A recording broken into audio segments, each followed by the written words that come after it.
Alright guys, now we've come to the second step. We've created our project.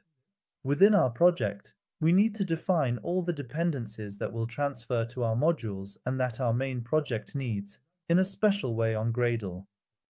So, what do you normally do? The things I'm going to define in Dependencies.gradle, you usually write them in build.gradle. What's inside build.gradle? There are dependencies. There are dependencies listed. Where do you get them from? You find your dependencies from the Maven repository on the internet. You add them here. Now, this is the standard method. It's the same thing, not just for Gradle, but you also add dependencies inside Maven. So what happens with the necessary dependencies after that? They show up inside external libraries. That's nice, but that's not what we want to do, guys. Imagine this is a big project with lots of modules. People shouldn't just add dependencies however they want. I mean, no one should just go to the Maven repository, copy and paste, and add dependencies like that. There's a team, and someone is managing that team. They review all the dependencies you use here. They know which versions are better, safer, and more reliable for you. That's why, so you don't add dependencies on your own, they create a library in Gradle for version management. Now, we're going to do this, guys. Now, here we're going to add two parameters that you'll extend like this. Of these, we'll use the part that's for the library. I'm creating the structure in two parts. Now, think about a dependency. There are basically three components that make up a dependency. One of these is the core structure related to the dependency. The first of these is the group ID, guys. The second is the artifact ID, and the third is the version number, guys. Now, in this structure, to manage the version numbers, we define a variable like this. We define a versions, and this is an array, guys. We'll add the dependencies we need and we'll use into this. Into the versions section. And we'll also have our library section. The naming here, guys, is entirely up to us. So, for versions, you could even write the names in Turkish if you want. It doesn't matter. Here, I wrote libs. You could also write my libraries here if you want. It doesn't matter. These are just names. Guys, what matters is putting information here using a key-value logic so we can access the parameters inside. As you can see, this is a JSON, guys. Okay, and there are arrays inside it as well. You add parameters inside them too.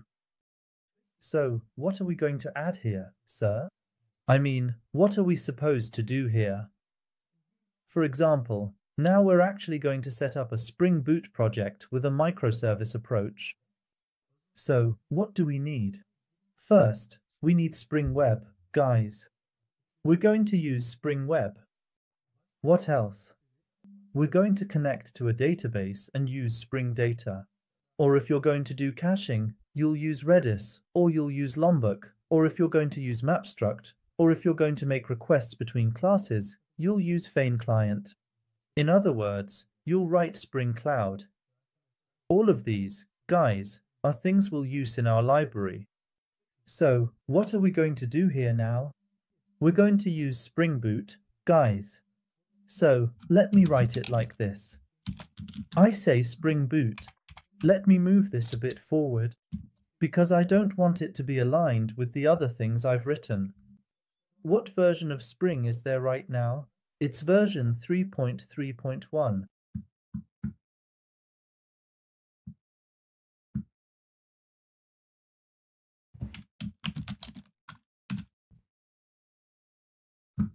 Let's go to Spring I/O, guys. Which version of Spring Boot is there? It's version 3.3.1.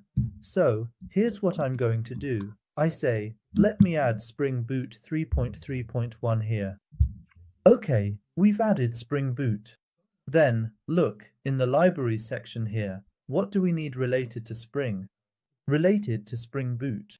These could be Spring Boot Starter Web, Security, Data, MongoDB, Elasticsearch. All of these are submodules of Spring Boot, so you can easily see these right here under Spring Boot, guys. So again, here we have Spring Data, Spring Security, and a bunch of other projects. You can see them on the left side.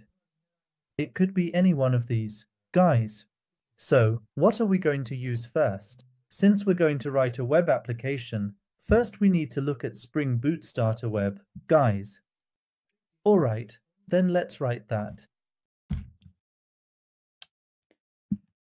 Again, the basic logic here is key value, guys.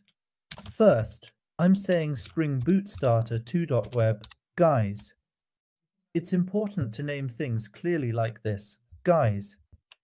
Otherwise, you might get things mixed up. Now, here we need to write Spring Boot's own dependency, Spring Boot Starter Web. Teacher, where are you writing these from?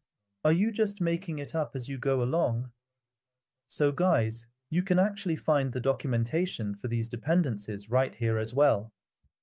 But if you want, you can also see it in the Maven repository. When I type Spring Boot Starter Web, you can find it there. Spring Boot Starter Web. Let me pull it up for you so I can show you exactly what I'm talking about.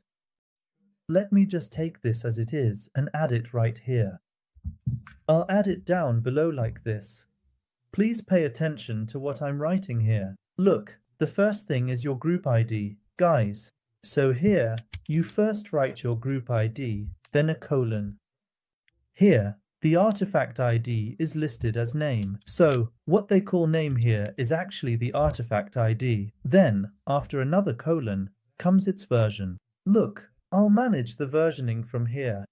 Why? Because there are a ton of projects under Spring Boot. I don't want to fix each one individually. If Spring Boot goes from 3.1 to 3.3 tomorrow, or maybe 3.2, when I fix it here, I want all the subprojects under it to be updated as well. I want them to change. That's why we're going to write it this way. So here, I say $ with curly braces. You write versions.springboot, friends. Look, you write it like this. Now, my entire system becomes much more manageable and organized in this particular way. I will proceed to create all of my essential libraries right here within this structured environment. I'll also add all the dependencies I want to use and their versions here. If I want to change them in the future, or if I want to manage them, friends, I'll do it from here. Or if I want to add anything here, I'll just put a comma underneath and start adding friends. Alright, that's the logic behind it. We'll add the dependencies here in Gradle like this. Friends, we're going to add a lot of version numbers and dependencies here. Our first step is to create a library class to manage the versions. And that's right here, Dependencies.gradle. By managing this, we'll transfer them to all the subprojects. So, how are we going to transfer this to the subprojects? At this point, we need to edit the build.gradle file, friends. We'll look at that in the next lesson.